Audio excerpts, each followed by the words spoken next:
Most of the women in the village were trafficking victims. Some tried to escape but none succeeded, because I reported them. I'm also a trafficked woman in this village. This is my 3rd year here. A newly bought woman in the village was desperately trying to escape. I reported her. She was tortured to death, and my reward was half a chicken. The Wong family recently bought a new wife, fair-skinned and pretty. Old Mrs. Wong asked me to talk to her, to guide her and convince her to stay here, to bear a son for her son. Success in persuasion would be good, but some were too stubborn to listen, always thinking about escape. The Wong family's new wife was one of the stubborn ones. I spent days and nights with her until I finally gained her trust.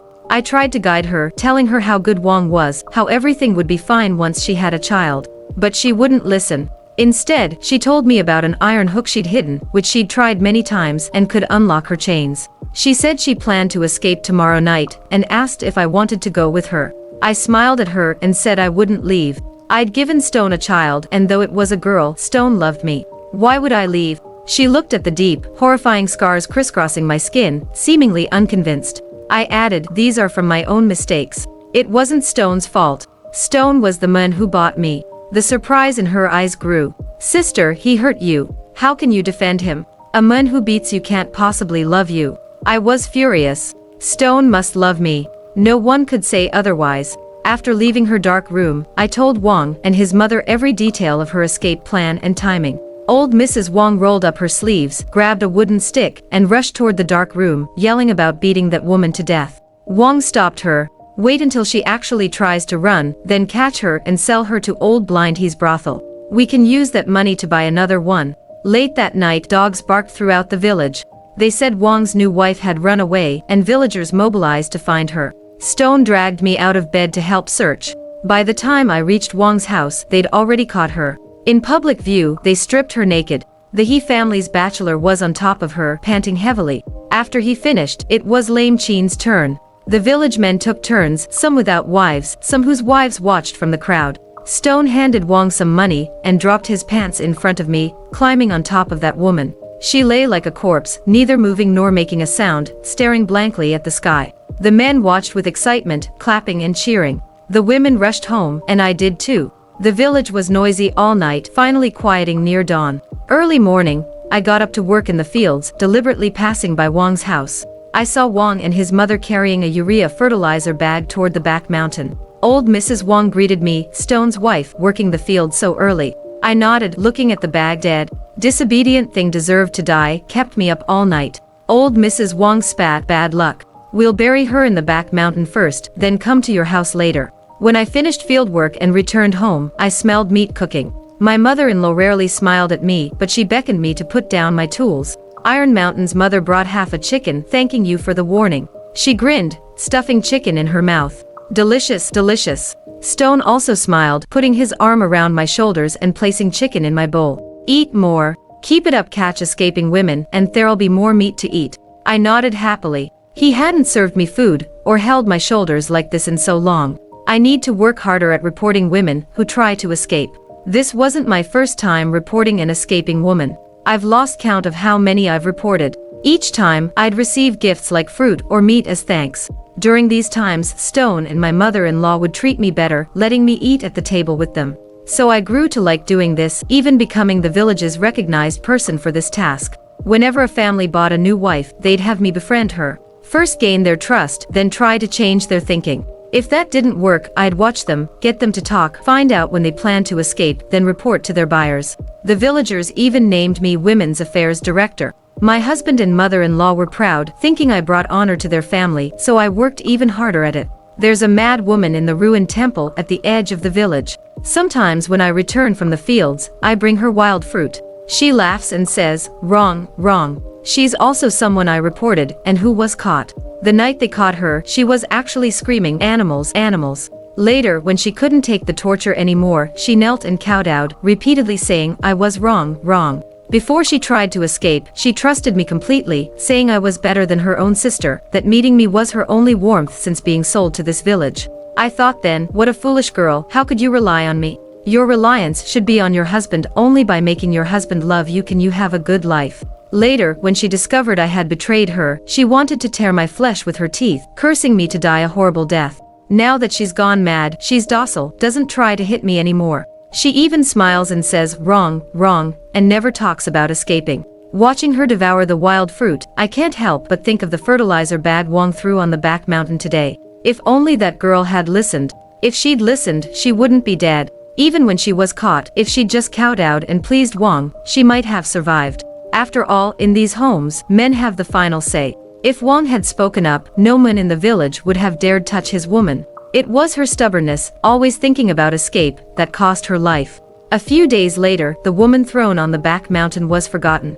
Wong bought another girl from somewhere else. They say she's a graduate from a prestigious university, smart and beautiful too. As usual, I was called to work on this girl's mind, but I found she was different from the other trafficked women. She was beautiful, the most attractive woman ever trafficked to our village. When she woke up, she didn't cry or make a scene. When I brought her food, she initiated conversation, asking which village this was and whose house she was in. I told her this was Prosperity Village and she was in Wong's house. She blinked her large eyes and asked, "Sister, was I sold here?" She asked so calmly, as if just inquiring about how many people lived in Wong's house or how many cows they owned.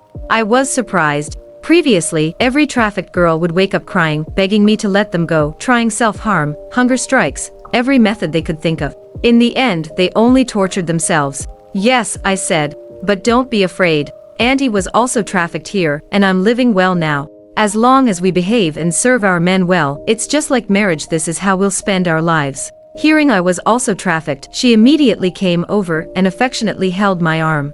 This trick worked every time. Previous girls would also let their guard down and get close to me after hearing I was trafficked, thinking we were the same. She was sweet-tongued. "You don't look like an auntie. Can I call you sister?" I was indeed not old enough to be her aunt, but working in the fields under sun and wind had made my skin rough and dark, my hair yellow and dry, my whole person withered, making me look 10 years older than my actual age. "Sister, I'm Rose. You can call me Rose, that's what my parents call me. Can you tell me how you were trafficked here?" I treated it like telling a story. I was looking for work when a recruiter told me about a 9-to-5 job with weekends off and over 10,000 monthly salary. For someone with just a vocational degree and no special skills like me, it seemed like a huge, sweet cake, so I got in his car. When I woke up, I was in this village.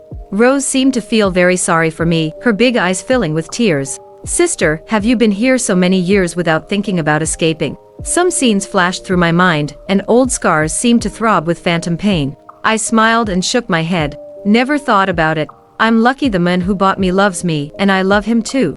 I gave him an adorable daughter, and now our family of 4 is very happy." When she heard this, Rose's gaze, like others before her, flicked to the ugly scars visible on my body. But she said nothing, just wiped her tears. "Then sister is really lucky. Are there other trafficked women in the village? How are they now?" I took the opportunity to warn her.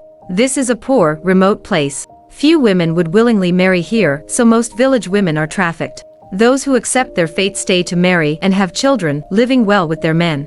Those who don't accept it, who try to escape, are all caught. What happens when they're caught? Some die, some go mad. Some are locked in cattle pens, some in pigsties, living with animals, living like animals. I described in detail the tragic fate of Wong's previous bought woman. She clutched my arm tightly, her eyes full of fear and something else I couldn't understand. She shrank into my embrace, asking softly, "So many people, all caught. The villagers are so clever, as if they knew in advance they would run." My eyes flickered and I said nothing. "Sister, when can I meet the man who bought me?" Previous trafficked girls all hoped never to see their buyers, but Rose was different. Something felt off. "Aren't you afraid?" She froze, then buried her head shyly in my shoulder. "I'm scared, but I understand what sister is telling me to have a good life here. I need to please my man. I know I can't escape, so I want to be like sister, make that man love me, treat me well, then give him a big, healthy son. As expected of a prestigious university graduate, quick to understand, requiring no further explanation from me."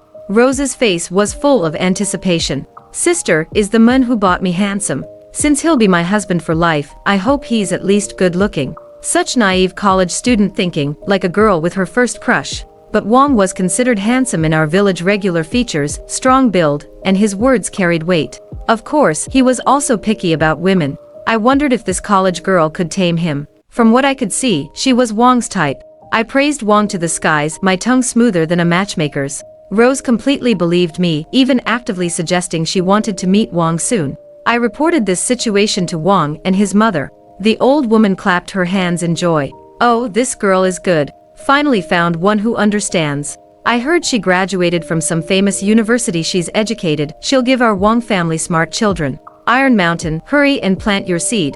Wang sat smoking by the door. No rush, let's watch a bit longer. With the master not rushing, I couldn't say anything. I continued keeping Rose company these days. Old Mrs. Wang prepared better and better food for her, clearly getting ready to nourish her body for pregnancy. Rose seemed to rely on me more and more, holding my arm and chatting with me for long periods every day. She seemed very interested in our village, asking about its size, roads, and the population of each household. Whenever I asked why she was so curious, she would smile sweetly and say, "I'll be living here for life, of course I want to know more." I kept her company for 2 more days. On the 3rd day, as I left the dark room, old Mrs. Wang handed me a pound of pork with a smile. Stone's wife has worked hard these days. Iron Mountain will plant his seed tonight, so you don't need to come tomorrow. I thought for a moment and told old Mrs. Wang I'd left something in the room, then went back. Rose sat quietly in the corner but came to hold my arm when she saw me return. "Sister, why did you come back?"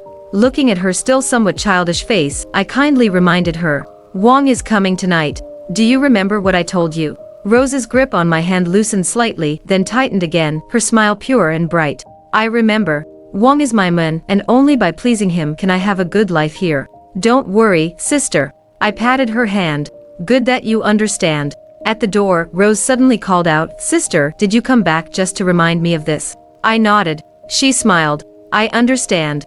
Thank you, sister." That night, Wang entered the dark room. In the following days, I heard Stone say that Wang had been going to the dark room repeatedly. He said Wang was captivated by this university-educated girl, going to her room several nights in a row. This morning, he even saw Wang carrying her back to his own room, so eager to let her out, not even worried she might run. The village usually treated newly trafficked women poorly, keeping them locked in dark rooms or cellars, never letting them out to see people. Partly because their crying and screaming was annoying, partly for fear they'd escape. Cases like Rose, being led out of the dark room after just a few days, were rare in the village. 2 weeks later, while working in the fields, I saw Rose working with Wang in his field.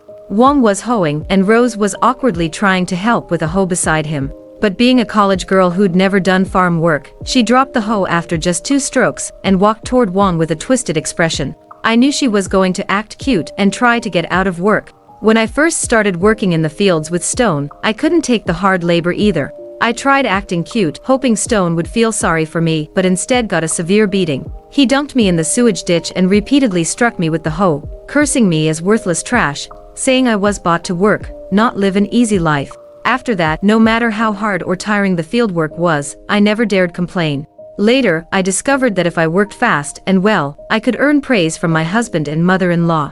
They would be kind to me, so I worked even harder. Rose stood before Wang, showing him her reddened palms, frowning and saying something. Wang took her hands and blew on them, telling her to sit aside while he continued working. Rose knew what men liked when Wang showed her tenderness. She would tiptoe up and plant a kiss on his cheek as a reward. Wang enjoyed it, looking at her with warm eyes. I thought this Rose really had talent for handling men. Rose saw me and ran over happily to hold my arm. "Sister, you haven't visited me in so long. I thought the task was complete. Why would I visit unless you were planning to escape?" She continued, "Sister, in a few days I'll have Iron Mountain take me to town to buy clothes. Will you come with us?" I laughed inside at her naivety. Trafficked women couldn't easily leave the village, let alone go to town.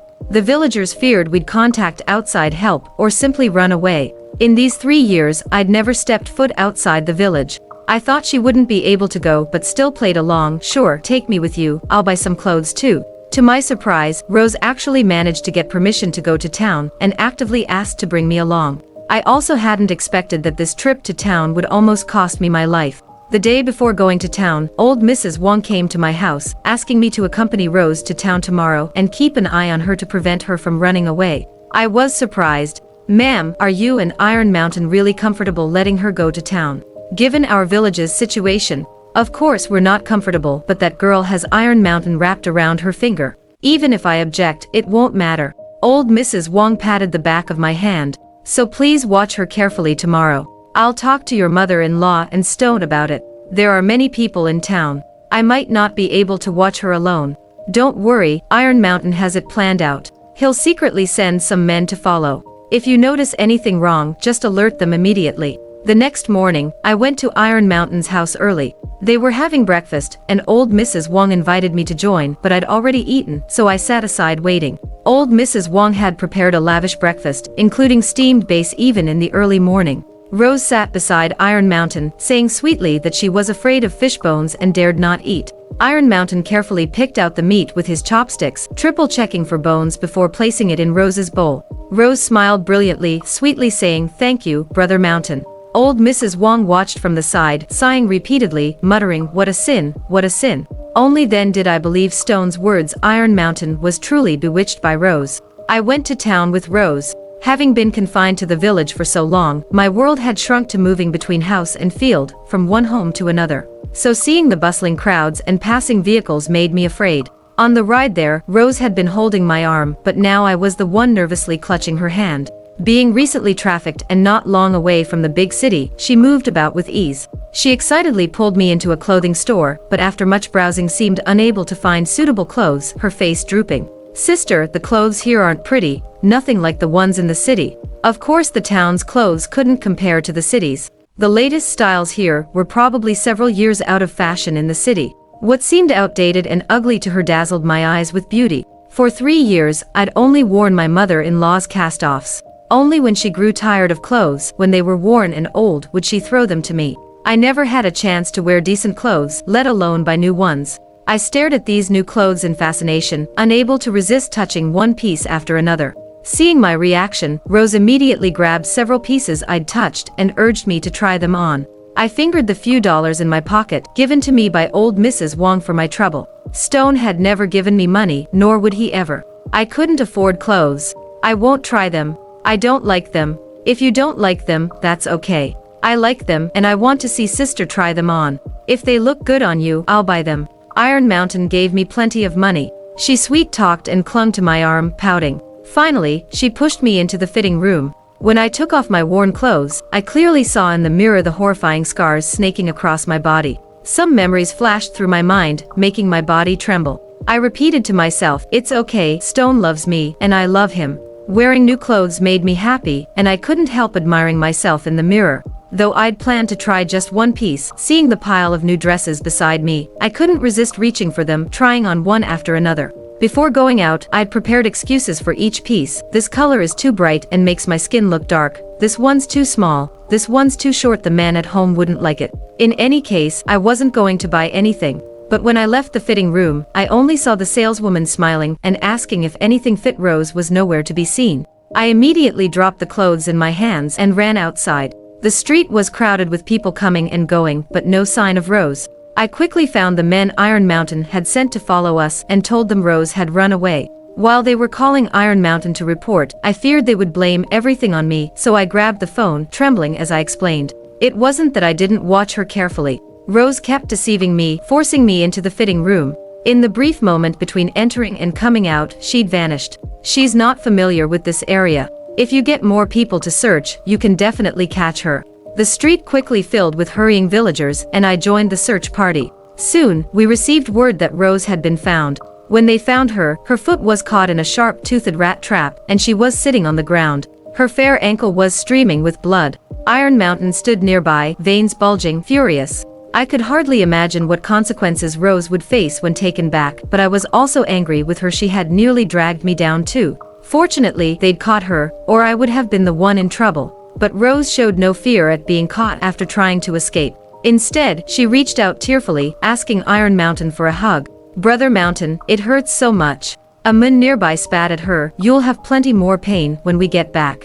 Everyone hurry up, let's carry her back to the village." "What escape?" Rose said tearfully, pulling a black t-shirt from her plastic bag and holding it out to Iron Mountain. "Brother Mountain, I bought clothes for sister and wanted to buy something for you too. After shopping, I needed to use the bathroom but accidentally stepped on this rat trap." I was stunned she hadn't tried to run. Had I been too nervous and misunderstood her? Then my words to Iron Mountain, placing all blame on her. If Iron Mountain believed Rose, would I face retaliation? Indeed, Iron Mountain turned to look at me, his narrowed eyes blazing with anger. "Brother Mountain, it really hurts so much. Will you hold me?" Rose knew how to act vulnerable and cute. The little beauty with tears in her eyes would make anyone's heart ache. Iron Mountain walked forward and picked her up. Rose smiled through her tears, cleverly offering him the t-shirt again. Brother Mountain, will you try this on for me when we get back? You're so handsome, you'll look great in it. Iron Mountain grunted in agreement. Clearly, the anger he'd felt upon learning Rose might have tried to escape had been completely soothed by her.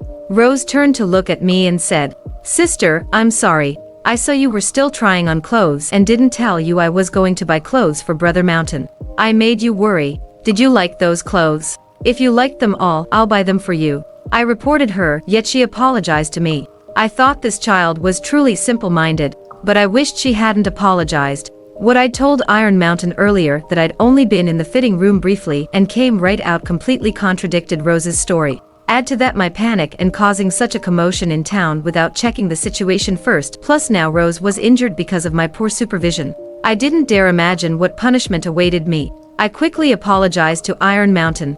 Brother Wong, I'm so sorry, I really wasn't paying attention and panicked too much. I didn't mean to make fools of you all, I'm sorry. Iron Mountain carried Rose away, his face dark.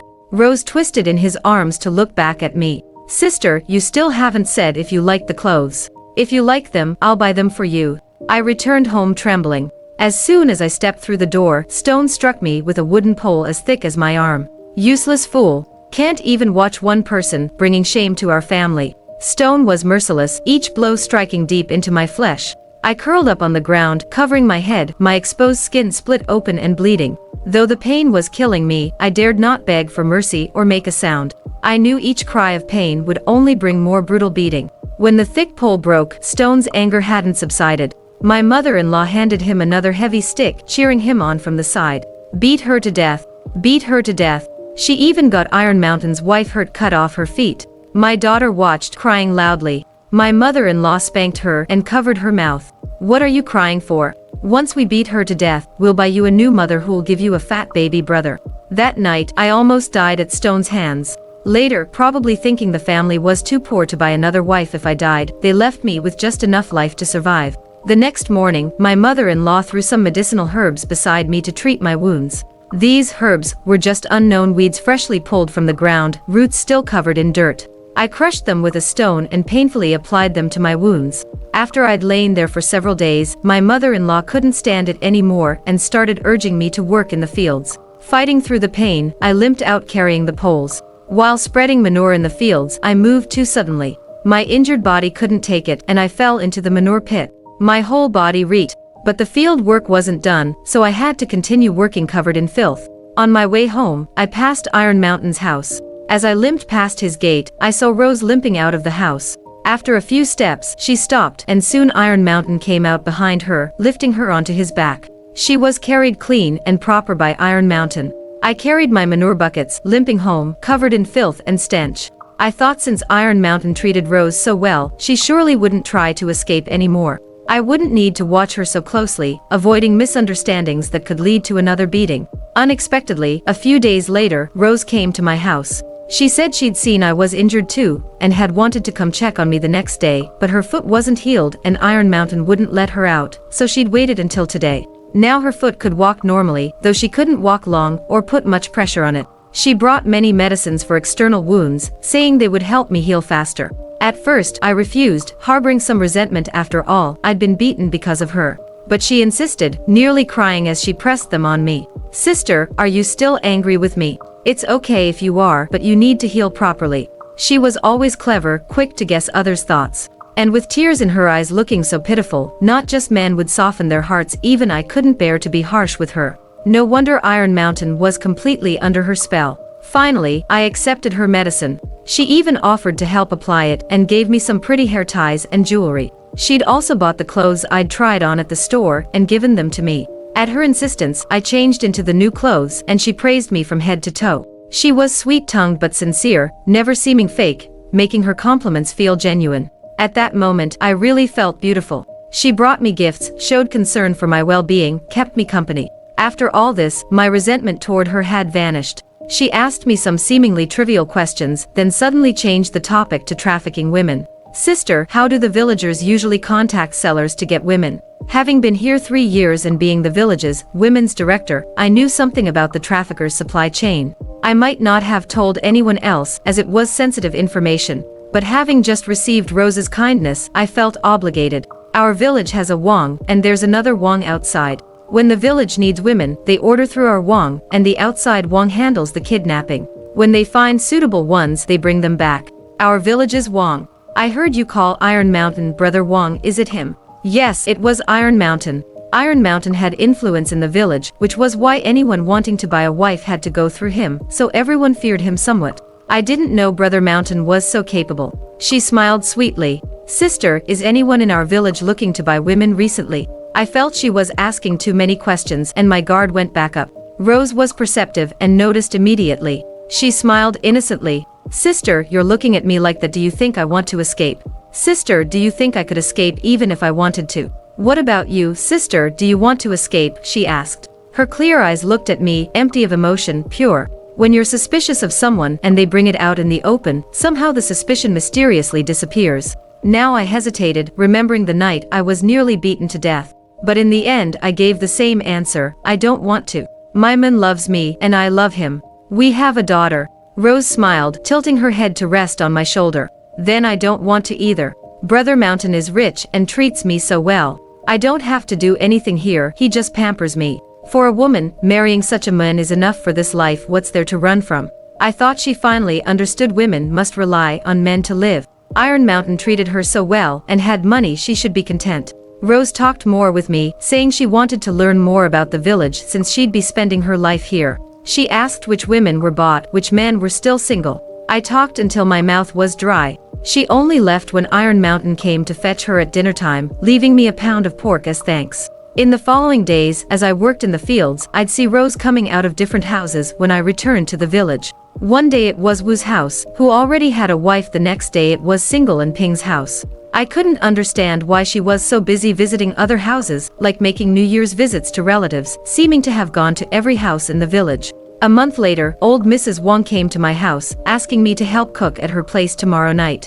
When she mentioned cooking, I understood someone in the village had ordered women through Iron Mountain, and the outside Wong was bringing merchandise. Tonight was delivery time. The delivery location was Iron Mountain's house, where they usually gathered to eat and drink, celebrating the village men getting new wives. They usually set up about 6 tables, hosting both villagers and the outside Wong's people. Old Mrs. Wong couldn't handle cooking for so many alone, so she'd find helpers, and I was one of them. After a busy day, when serving dishes that evening, I was surprised to see Rose sitting at the table hosting Wong. In all my times cooking at old Mrs. Wong's, I'd never seen a woman at this table. Even Iron Mountain's mother wasn't qualified to eat here. Rose stood out starkly as the only woman. She'd specially put on makeup today. Her already pretty face, powdered and colored, looked as beautiful and fresh as a dewy red flower in the morning. She was dressed more provocatively than usual. A tank top with 2 straps crossing from the front to tie in a butterfly knot at the back of her neck, shoulders and arms bare and gleaming white, her impressive cleavage obvious and sensual.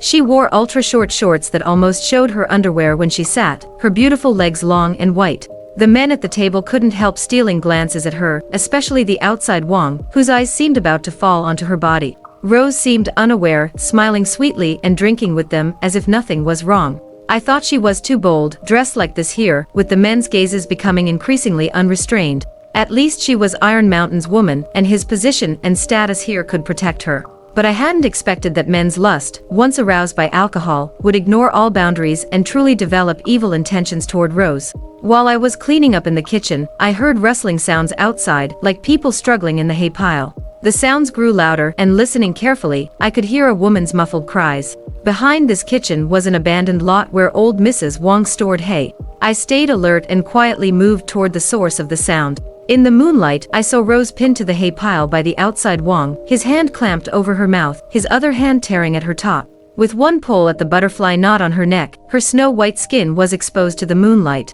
The outside Wong's eyes turned red at the sight, and breathing heavily, he started pulling at Rose's shorts. Rose struggled constantly, turning her head to see me standing outside. She shook her head violently, bit the Wong's hand hard, and shouted at me, "Sister, help me." I ran straight back to the house, calling to Iron Mountain, who was still drinking, "Wong is assaulting your wife." The table of drunk men roared with laughter. What Wong? Wong's sitting right here. I was so anxious I could barely speak, desperately pointing at the empty seats, then toward the empty lot. Iron Mountain stood up violently, muscles bulging with rage as he flipped the table. Wong Feng Mao, you're messing with my woman. I'll kill you. Screams of pain came from the empty lot, mixed with the sound of fists hitting flesh. What started as one-on-one fighting soon grew as more people joined. Village men all came out to help, and the outside Wong's people weren't few either. The two groups tore into each other, fistfights turning to knife fights. Blood, so much blood. I hid in a corner, blood spattering onto me.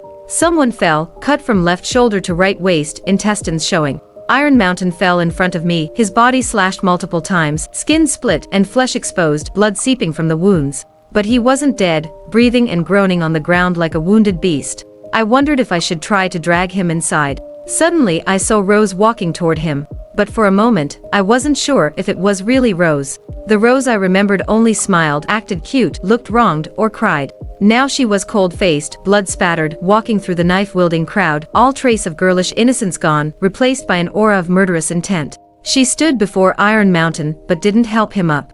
Just looked down at him. Her eyes no longer held the worship and love a woman shows a man. Only hate. Thick, rolling hatred filled her eyes. She looked at Iron Mountain like garbage. Iron Mountain must have sensed something. When he opened his eyes to look at Rose, he didn't call her Rose as usual but used her full name. Xin Nanrong, I underestimated you. After all your evil deeds, you should have expected this day. Now you'll pay for my sister's life. She flipped a knife from her wrist and stabbed down at Iron Mountain with savage force. I rushed over and grabbed her arm tightly. Get away. Don't kill him, I told her. She struggled, her eyes holding nothing but hatred. If you have any conscience, move aside. My heart trembled. I wanted to say more, but suddenly saw Iron Mountain painfully picking up a fallen machete, about to slash at Rose. I threw myself over Rose. The blade cut from my skull to my lower back. In that moment, pain racked my whole body, consciousness nearly leaving me. Actually, I had wanted to tell her that Iron Mountain had already killed someone once caught. He wouldn't live anyway. Don't stain your own hands with blood. If you're leaving, leave clean. Your future is long, may it be brilliant. But it seemed I wouldn't have the chance to say it. Fortunately, as I closed my eyes, I saw many police officers arriving. My name is Rose. My sister disappeared, and when we found her, she was a cold corpse in a trafficking village. I learned of her death from a woman. Abuse and indifference. Everyone in this village was guilty. I wanted revenge. I didn't care what it cost. I suppressed my disgust and hatred, playing the role of an innocent, lively college girl who knew nothing of the world. I slowly learned Iron Mountain's preferences, working hard to please him and win his love and favor.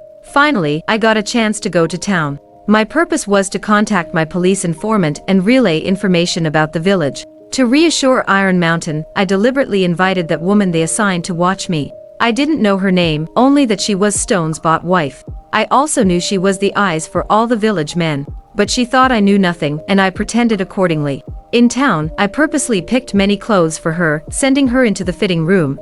During this brief window, I borrowed the store owner's phone to contact my police informant. He'd been waiting in town since I entered the trafficking village, waiting for just such a chance. We arranged to meet briefly at the men's clothing store. I quickly told him about the village situation, especially the terrain, and he gave me a phone to maintain contact. I hid the phone well, but I'd been gone too long. I guessed Stone's wife must have noticed my absence, and villagers were probably searching for me. I didn't plan to explain my long absence. I knew they wouldn't believe any explanation. I decided to use the situation to my advantage. I bought a shirt from the men's store, then got a sharp-toothed rat trap, and went to the public restroom entrance, stepping on it. The sharp teeth bit into my ankle, sending pain through my whole body. Blood poured out, the pain almost making me convulse. I gritted my teeth and endured. They found me, as expected. Iron Mountain looked furious enough to tear me apart. I pretended not to know they'd come to catch me, insisting I'd only gone out to buy him clothes. I acted vulnerable, crying about the pain, acting cute, tears streaming. I knew he liked that. He believed me, and blamed the woman for the mishap. She turned pale with fear, immediately apologizing to Iron Mountain. But I knew he wouldn't let her off.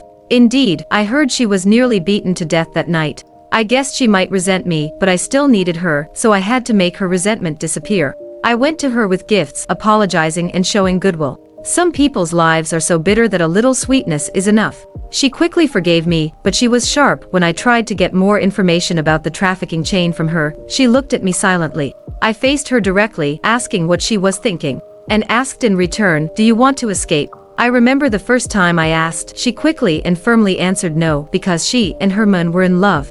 The second time, she hesitated before giving the same answer. I gave her the answer she wanted to hear. I said I loved Iron Mountain, just as she loved Stone. She was satisfied with this answer, believing this was how women should be. I knew I'd passed another test. She began answering all my questions, and once I had the information I needed, I began my plan. I started visiting every household, learning the village layout, population, age distribution, health conditions, and more. I secretly interviewed trafficking victims, getting them to tell me about their experiences and abuse, organizing this evidence for the police. But it wasn't enough. We needed a catalyst to catch them all at once. I targeted the outside Wong. I began encouraging single men to order from Iron Mountain, finally waiting for the day the outside Wong would deliver goods to the village. That day, all the young men gathered at Iron Mountains to drink. The outside Wong brought many strong men to inspect the goods. That night, I told the police it was time to strike. I made myself beautiful and sexy. At the dinner table, men's eyes were all on me. Direct, raw. I knew what they wanted to do to me. I clenched my fists, telling myself to endure. I kept smiling, deliberately catching the outside Wong's eye, drinking with him.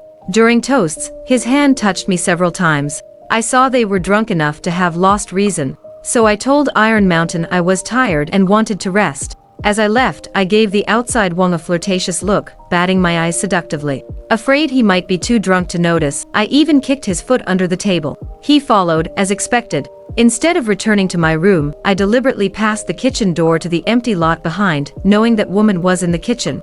I needed her to raise the alarm. The outside Wong, overcome with lust, immediately pushed me down onto the hay pile. I struggled and screamed, making lots of noise. Finally, that woman saw me. I begged her for help. Then Iron Mountain came.